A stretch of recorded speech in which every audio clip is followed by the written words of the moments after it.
안녕하세요. 커피나무 설계실의 푸르른입니다. 이번 시간에는 카티아 어셈블리 프로덕트의 이름 바꾸기를 해보겠습니다. 왼쪽편 그림에 제가 기본적인 개념을 설명해 놨는데요. 먼저 어셈블리를 시작한 다음에 프로덕트를 선택하고 마우스 오른쪽 버튼을 클릭해서 다시 등록정보 창에서 프로덕트의 파트 번호 속에 들어가서 이름을 바꾼다라고 설명을 했습니다. 그런데 이렇게 이름을 바꾸는 것은 기본적인 사항이고요. 몇몇 가지 사항에서 이름을 바꿀 때 여러 가지 현상이 나타나기도 합니다. 그러면 그러한 부분들에 대해서 하나씩 알아보도록 하겠습니다. 자, 그러면 카티아를 시작하면서 설명을 드리겠습니다. 시작을 클릭하고 어셈블리 디자인을 선택합니다. 그러면 이렇게 프로덕트가 시작되었죠. 자, 이 상황에서 현재 파란색으로 프로덕트가 되어 있습니다. 마우스를 갖다 대게 되면 주황색으로 바뀌는데요. 클릭을 하게 되면 완전히 주황색으로 바뀌게 됩니다. 선택이 된 것입니다. 이 상태에서 마우스를 갖다 대시고 오른쪽 버튼을 클릭하시면 중간 부분에 등록 정보가 있습니다. 등록 정보를 클릭해 보겠습니다. 그러면 보시는 것처럼 등록 정보 창이 뜨고 첫 번째 프로덕트에 파트 번호, 리비전, 정의, 용어체계, 소스, 설명 이런 빈 칸들이 나타나게 됩니다. 이 중에서 첫 번째 파트 번호에 프로덕트 1이라고 되어 있죠. 현재 프로덕트 1이 그대로 표시가 되어 있습니다. 여기에 원하시는 이름을 입력하시게 되면 이 프로덕트의 이름이 정해지게 됩니다. 이곳에 예를 들어서 ABC라고 입력을 해 보겠습니다. 자, 이렇게 입력을 하고 나면 이 이름이 프로덕트의 이름이 됩니다. 적용을 클릭해 보겠습니다. 적용, 확인. 지금 ABC라고 이름이 바뀌신 게 보이시죠?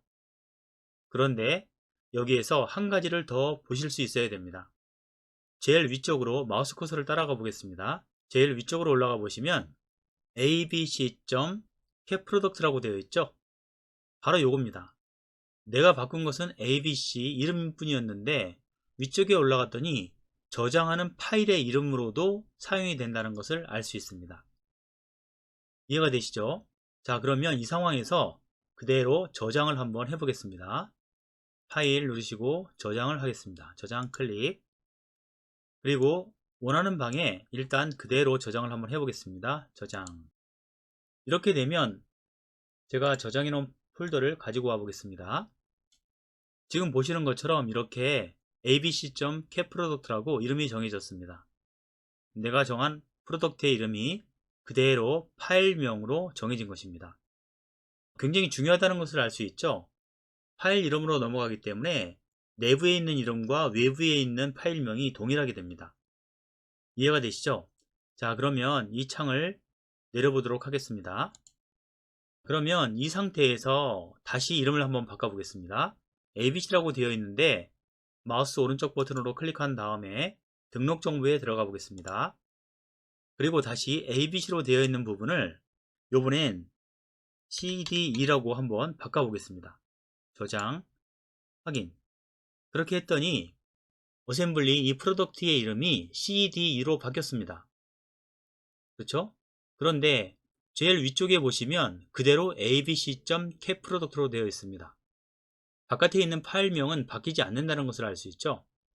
그렇기 때문에 바깥쪽에 있는 파일명과 내부에 있는 프로덕트의 이름이 다르게 됩니다. 이렇게 사용해도 특별한 문제는 없습니다. 내부와 외부가 서로 이름이 다르다고 해서 작동되는데 문제가 되는 것은 전혀 없습니다. 다만 이렇게 서로 변화를 가져간다는 것을 알고 계셔야 된다는 것이죠. 그렇기 때문에 내가 처음 어셈블리 프로덕트를 시작할 때 이렇게 이름을 줬고 그리고 저장도 그렇게 했는데 왜 나중에 이름이 이렇게 바뀌었지?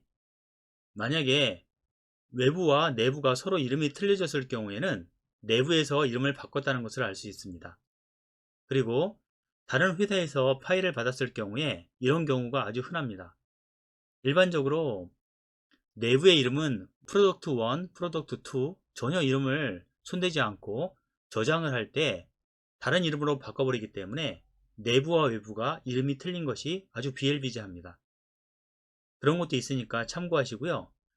그렇기 때문에 처음부터 계획을 잡고 도면을 차근차근 파일명까지 생각해서 정리를 하면서 그려나가신다면 문제가 많이 없어지게 됩니다. 그리고 내가 그린 도면이 관리하기도 좋게 됩니다. 조금 전에 보셨던 등록 정보를 다시 한번 살펴보겠습니다. 마우스 오른쪽 버튼을 클릭하시고 등록 정보에 들어가겠습니다. 그러면 프로덕트 밑에 여러가지 내용이 뜨죠. 현재 빈칸으로 되어 있는 부분들은 의미가 없는 것이 아니고 나중에 사용하게 됩니다. 지금 현재 프로덕트를 그릴 때는 내용을 입력하지 않아도 특별한 문제가 없습니다. 하지만 이 프로덕트들을 도면 자동화라든가 아니면 2D와 연결시켜서 자동으로 표제란에 어떤 내용이 기입되게 되고, 그리고 어셈블리에서 어떤 수정사항이 발생했을 때 그 내용이 자동으로 2D와 연결되어서 수정되게 할 경우에는 반드시 이런 내용들이 입력되어야 됩니다. 리비전 정의, 용어 체계, 소스, 설명, 이런 것들이 그런 용도로 사용되게 됩니다. 이런 것도 상식적으로 알고 계시면 도움이 되겠죠? 자, 그럼 닫아보겠습니다. 전체적으로 정리를 한번 하고 마치겠습니다. 어셈블리 프로덕트의 이름을 바꿀 때는 기본적으로 외부에 있는 파일명과 내부에 있는 파일명이 일치하면 제일 좋겠습니다. 하지만 어쩔 수 없는 경우에는 지금 보시는 것처럼 등록 정보에 들어가서 이름을 바꿀 수가 있는데요. 이렇다고 하더라도 특별한 문제는 없습니다. 중요한 것은 어셈블리 프로덕트를 시작하는 단계에서부터 파일명과 내부의 이름이 서로 이러한 관계가 있다는 것을 알고 거기에 맞춰서 이름을 짓고 관리하는 것입니다. 그렇게 해야 도면들이 체계적으로 관리가 되게 됩니다. 지금까지 설명드린 것 도움이 되셨나요? 이번 시간은 여기까지 하도록 하겠습니다. 감사합니다.